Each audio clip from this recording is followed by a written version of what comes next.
Here's something that surprises almost every person with diabetes I talk to. A single egg has less than 1 gram of carbohydrate in it, next to nothing, which means on its own it barely moves your blood sugar at all. For decades, doctors told anyone with diabetes to treat the yolk like something dangerous, and a lot of that advice has since been walked back. Dietary cholesterol matters far less for most people's numbers than we once believed. That doesn't mean eat a dozen a week without thinking about it, but it does mean the old fear was aimed at the wrong target. Today, I'm going to show you exactly where the real target is hiding, and it isn't in the yolk. If you've been skipping eggs, or eating them and still watching your morning numbers climb anyway, stay with me all the way through, because the piece that actually explains it doesn't show up until near the end. And it's going to change how you look at your whole breakfast plate.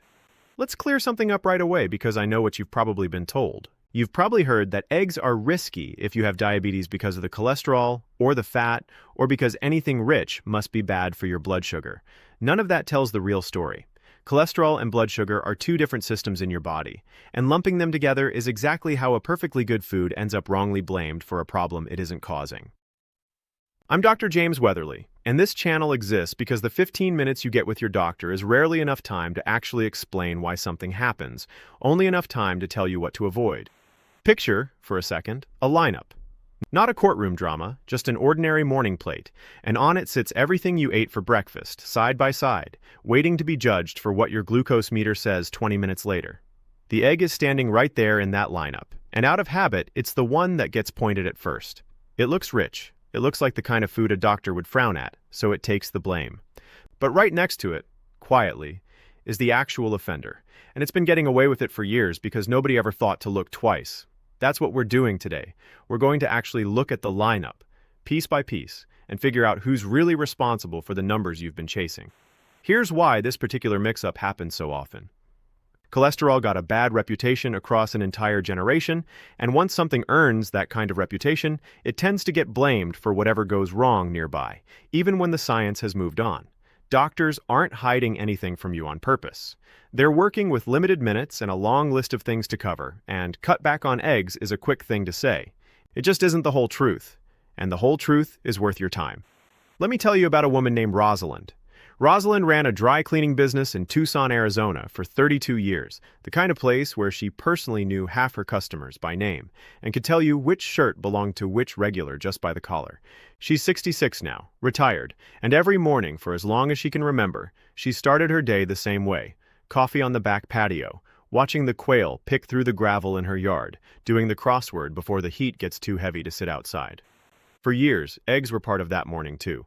2 eggs, over easy, in a little blue ceramic bowl she kept by the stove just for cracking them into. Then, about 6 years ago, at a routine checkup, her doctor glanced at her cholesterol numbers and mentioned, almost in passing, that she might want to ease off the eggs. That was it. That was the whole conversation. Rosalind took it seriously, the way she took everything seriously, and she quietly stopped buying eggs. The blue bowl went into a cupboard. Cereal took its place. Here's the part that eventually stopped Rosalind cold.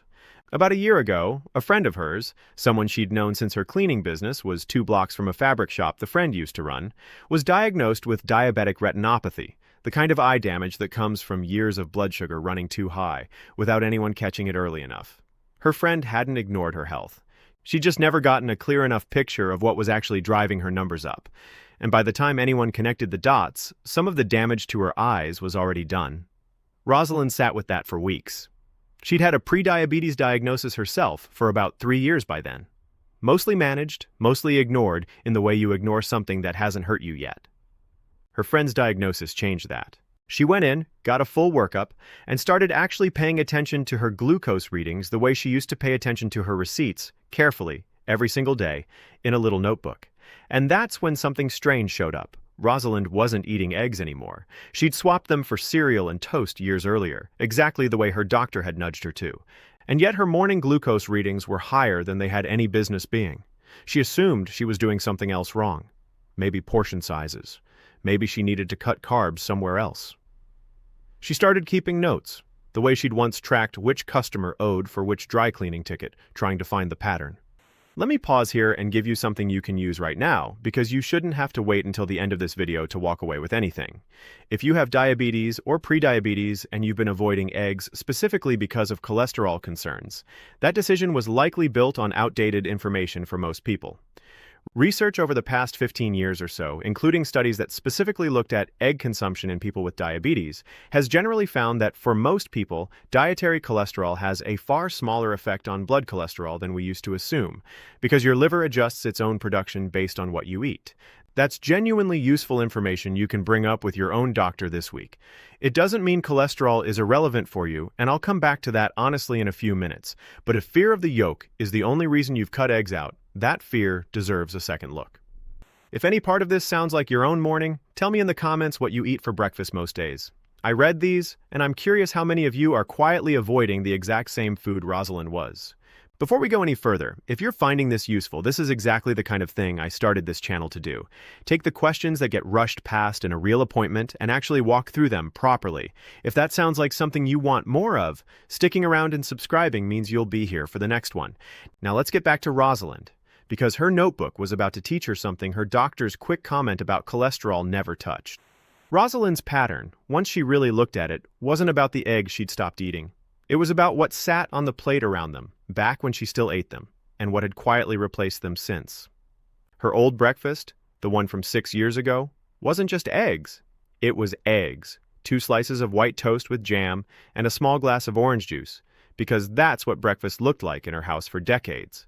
Her new breakfast, the healthier one, was a bowl of cereal, low-fat milk, and the same glass of juice, because juice always felt like the safe, virtuous choice. Here's where it gets interesting. An egg, on its own, has almost no carbohydrate in it, close to zero. Your body barely has to do anything with it as far as blood sugar goes. White toast, on the other hand, breaks down into sugar almost as fast as if you'd eaten a spoonful of table sugar directly, because refined white flour has had most of its slower digesting fiber stripped out during processing. Orange juice is even faster, because it's sugar with the fiber of the whole orange removed entirely, so it hits your bloodstream almost the moment you swallow it. Cereal, most boxed cereal anyway, isn't far behind. Rosalind hadn't removed the problem when she cut out eggs. She'd removed the one part of her old breakfast that was never causing the spike in the first place, and kept, or even leaned harder into, the parts that were. Think about it like a lineup again, the one I mentioned earlier. For years, the egg stood there getting picked out simply because it looked rich and satisfying, while the toast and the juice, foods that seem light and ordinary, stood right next to it, actually responsible, never once questioned. That's the reveal at the center of this whole video. The egg was never the culprit. It's the quiet bystander standing next to the real offenders on your plate, and most people never think to ask the toast and the juice a single question. If that reframes anything about your own breakfast, drop the word plate in the comments. I want to know how many of you have been staring at the wrong food this whole time. There's a second piece to Rosalind's story that took her longer to find, and it's honestly the piece I think matters most, because it isn't about which foods you eat, it's about the order you eat them in. Once Rosalind started bringing eggs back into her mornings, carefully, alongside her doctor's guidance, she noticed something odd in her notebook. On mornings when she ate her eggs first and worked through her toast afterward, her numbers an hour later looked noticeably steadier than on mornings when she ate everything together, or worse, ate the toast first, because she was in a hurry and the eggs were still on the stove. This is called the protein first effect, and it's one of the more genuinely useful, science-backed pieces of advice for anyone managing blood sugar. When protein and fat, like the ones in eggs, enter your stomach ahead of carbohydrate, they slow down how quickly your stomach empties its contents into your small intestine, which is where most sugar actually gets absorbed into your blood. Picture a doorway with someone standing at it, letting people through calmly, one at a time, instead of a whole crowd shoving through at once. That's roughly what protein eaten first does to the sugar that follows it.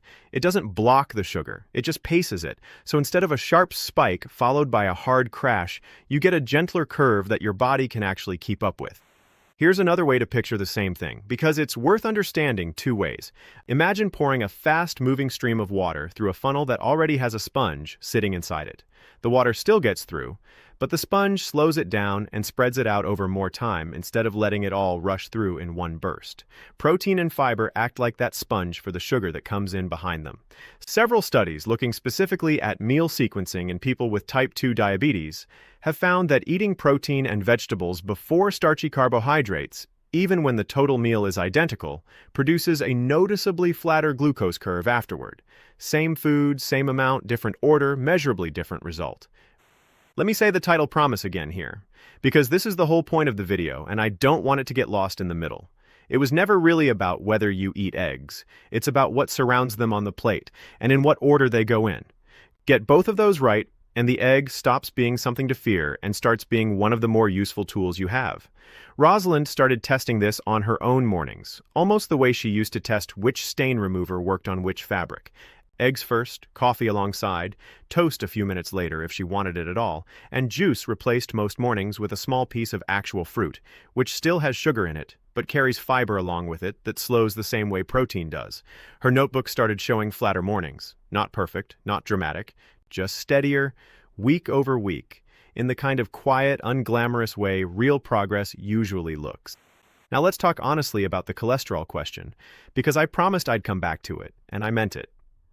For most people without diabetes, research has generally found that eating eggs regularly, even daily, doesn't meaningfully raise heart disease risk, mostly because the body compensates by producing less cholesterol on its own when you eat more in your food. But if you have diabetes, your cardiovascular risk profile is already different. Diabetes affects blood vessels over time in ways that make heart disease a more serious concern for you than it might be for someone without it. A few studies looking specifically at people with diabetes have found the picture is a little less settled for that group, some suggesting a modestly higher association between egg intake and cardiovascular events, others not finding much difference at all. The honest answer is that the research isn't perfectly unified for this specific group, which is exactly why this is a conversation worth having directly with your own doctor, rather than a rule you apply blindly either way. Moderate amounts most days, paired with attention to the rest of your diet and your actual cholesterol numbers, is a reasonable place to start, not a strict ban, and not a free pass either. If you've ever had a doctor give you a rule without much explanation behind it, something like this, tell me about it in the comments. I want to know what other food advice you've been following without ever getting the full order behind it, so to speak. No pun necessarily intended, but I'll take it. Rosalind's numbers, 6 months into paying closer attention, weren't dramatically different on paper. Her fasting glucose came down a little. Her doctor was pleased, cautiously, the way doctors tend to be pleased, more with the direction than any single number. But the real change wasn't really in her lab results. It was in how she thought about her own kitchen. She stopped seeing food as a list of things to avoid and started seeing it as a set of small decisions she actually understood the reasons behind. Eggs first. Toast, if she wanted it, after. Juice mostly replaced with whole fruit. The blue ceramic bowl came back out of the cupboard, and these days it sits by the stove again every morning, no longer empty, no longer something she felt guilty reaching for. She told me once, almost laughing about it, that for 6 years she'd had the egg on trial in her own kitchen, and it turned out to be innocent the whole time. The real witnesses against her blood sugar had just never been called to the stand. If you're watching this and thinking about your own mornings, here's what I'd actually suggest. 5 things you can start this week, each one grounded in what we just walked through. First, stop fearing the egg itself, and instead look honestly at what sits next to it on your plate. White toast, sugary cereal, juice, sweetened coffee creamers, these are worth more of your attention than the egg ever was. Second, try eating your protein first when you can, even by just a few minutes, and notice whether your numbers a couple hours later feel any steadier. It costs nothing to test on yourself the way Rosalind did. Third, if juice has been part of your morning out of habit, consider swapping it for a small piece of whole fruit, which carries fiber that slows down the same sugar. Fourth, bring the cholesterol question directly to your own doctor with the nuance we talked about today. Ask specifically how egg intake fits your individual heart risk, not a generic rule, because your numbers and history are yours alone. And fifth, keep a simple written record for a couple of weeks. Nothing complicated, just what you ate and what your numbers look like afterward, because patterns you can't see in the moment often become obvious once they're written down in your own handwriting, the way Rosalind's were. I want to be clear that everything in this video is meant to help you understand your own body a little better, not to replace the guidance of your own physician or pharmacist. Please don't stop, start, or change any medication or treatment plan based on what you hear here. If you ever notice blood sugar readings that are consistently very high or very low, sudden vision changes, unusual thirst alongside confusion or nausea, or numbness that seems to be getting worse rather than better, those are worth a prompt call to your doctor, not a wait-and-see approach. Here's what I want you to take away from all of this. You don't have to fear your own breakfast. The egg was never your enemy. It was standing next to the real problem for years, quietly innocent, while the real offenders sat right beside it on the same plate, going completely unquestioned. Once you know what to actually look at, the fear goes away, and what's left is something much more useful, a plate you actually understand. If this helped make sense of something you've been confused about for years, think for a second about who else in your life needs to hear it. Maybe it's a neighbor who quietly stopped buying eggs the same way Rosalind did and never mentioned it to anyone. Maybe it's a parent who nods along at doctor's appointments but never really gets the full explanation behind the advice. They're probably not going to go looking for this on their own. You might be the only reason it ever reaches them, so send it their way. If you want more of this, the kind of explanation your appointment never had time for, subscribing means you'll be here next time I take on something like this. And next week, we're staying right at the breakfast table because there's a timing mistake a lot of people make that quietly throws off their numbers, even when they're eating all the right things, and I'll walk you through exactly what it is and how to fix it. I'm Dr. James Weatherly. Take good care of yourself this week.